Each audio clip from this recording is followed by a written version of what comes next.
अभी भी नहीं माना, अब तो शेवर मजा आने लगा, पर ये ठीक है। व्हील चेयर पे चले जब पड़ोसी बोले जाओ रामलाल। बोली बागेश्वर धाम की जय, सन्यासी बाबा की जय, हनुमान जी महाराज की जय। गुरुदेव भगवान की जो नोएडा के अंदर कथा चल रही है, जैतपुर मेट्रो स्टेशन नोएडा, यहाँ पे जो कथा चल रही है उसके चौथे दिन की श्रीमद् भागवत कथा ज्ञान ये गंगा शुरू होने जा रही है। आप सभी आमंत्रित हैं। 7 दिन का ये समागम गुरुदेव भगवान महानगरी दिल्ली के अंदर है, नोएडा के अंदर गुरुदेव भगवान, क्योंकि पीछे 2 दिवसीय दरबार पीछे भी थे। लगभग गुरुदेव भगवान 13 या 14 दिन तक आपकी नगरी माया नगरी और दिल वालों की दिल्ली बोलते हैं जिनको, और गुरुदेव भगवान बोलते हैं सनातन वालों की दिल्ली। तो दिल्ली के अंदर हमारे गुरुदेव भगवान आए हुए हैं। आप सभी धर्म प्रेमी सज्जनों का परम सौभाग्य है कि ग्रेटर नोएडा के अंदर ये महादिव्य दरबार लगा हुआ है।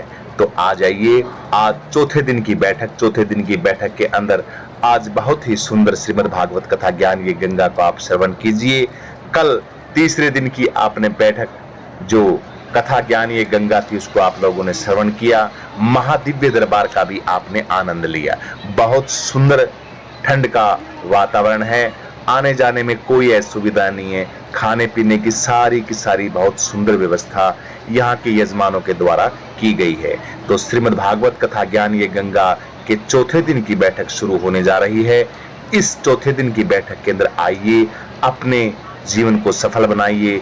धर्म अर्थ काम मोक्ष की प्राप्ति हेतु श्रीमद् भागवत कथा ज्ञान ये गंगा करवाई जाती है, और इसको सुनने वाला भी अपने आप में परम सौभाग्यशाली होता है। सभी चीजों का उसको बेनिफिट होता है। और कहता है सनातन, और कहते हैं ऋषि मुनि, एक परम ब्रह्म ज्ञानी संत के मुखारविंद से अगर कोई बात इंसान सुनता है और उनके कर्ण इंद्रिय के माध्यम से उसके शरीर के अंदर परमपिता परमेश्वर जर्रे के अंदर है, लेकिन इस शरीर को वो जाके वहां पे अपने गुरुदेव भगवान के सानिध्य में बैठ के अगर परम ब्रह्म ज्ञानी संत के मुखारविंद से वाणी सुनता है तो उनके जन्मांतरों के जो पाप है, जो लक 84 है उसकी, वो सारी की सारी कट जाती है, और परमपिता परमेश्वर के श्री चरणों में वो आत्मा हमेशा हंसती हुई और आनंद में अपना जीवन व्यतीत करती है। तो उस शतोगुण वृत्ति के गुरुदेव भगवान का महादिव्य दरबार और साथ में महा कलयुग को पावन पवित्र करने वाली श्रीमद् भागवत कथा ज्ञान ये गंगा को सुनकर अपने जीवन को धन्य बनाएं। अपने घर के अंदर धर्म अर्थ का काम मोक्ष की प्राप्ति हेतु जो भी आपकी समस्या है वो हनुमान जी महाराज के मुखारविंद से और गुरुदेव भगवान के मुखारविंद से कही हुई वाणियों के द्वारा आपकी सारी समस्याओं का समाधान हो जाएगा। जीवन जीने का ढंग आ जाएगा। कैसे जीना चाहिए, कैसे रहना चाहिए, कैसे खाना चाहिए, कैसे उठना चाहिए, किस चीज के लिए हम आए थे और क्या हमें करना है, क्या हमारा शेष बाकी रह गया, आगे हम जाएंगे तो क्या दिखाएंगे, किस मुख से हम उस परमपिता परमेश्वर को कहेंगे कि ये मानुष की देह हमें आपने दी, इसका हमने कितना बेनिफिट लाभ उठाया। तो उसका लाभ उठाने हेतु ही ये ऐसे संतों के समागम होते हैं। तो गुरुदेव भगवान की कथा में आप आमंत्रित हैं। जैतपुर मेट्रो स्टेशन पे उतरिए। ग्रेटर नोएडा के अंदर गुरुदेव भगवान का महादिव्य दरबार की चौथे दिन की बैठक चंद ही मिनटों में शुरू होने जा रही है। गुरु बागेश्वर धाम की जय, सन्यासी बाबा की जय, हनुमान जी महाराज की जय।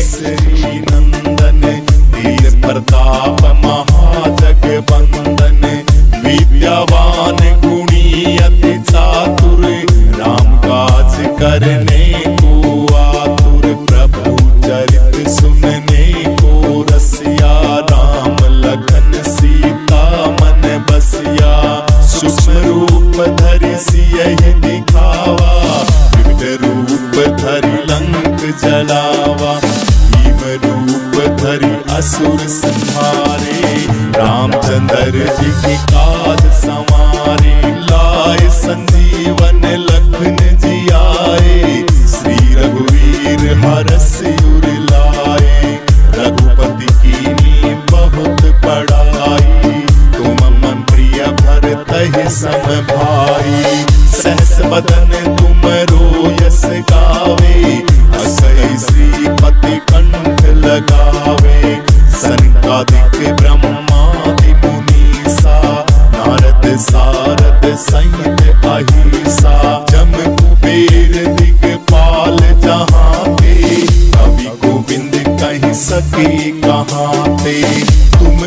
पुकार सुग्रीव ही कीना, राम मिलाए राजपद दीना।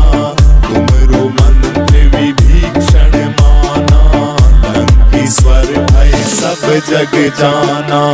जुग सहस्र योजन पर भानु, लीलो ताहि मधुर फल जानू। प्रभु मुद्रिका मेलि मुख माही, जल्दी लांग गए अचरज नाई। दुर्गम काज जगत के जेते, सुगम अनुग्रह तुम रे देते। राम दुआरे तुम रखवाले, होत न आज्ञा बिन पैसारे। सब सुख लहे तुम्हारी सरन,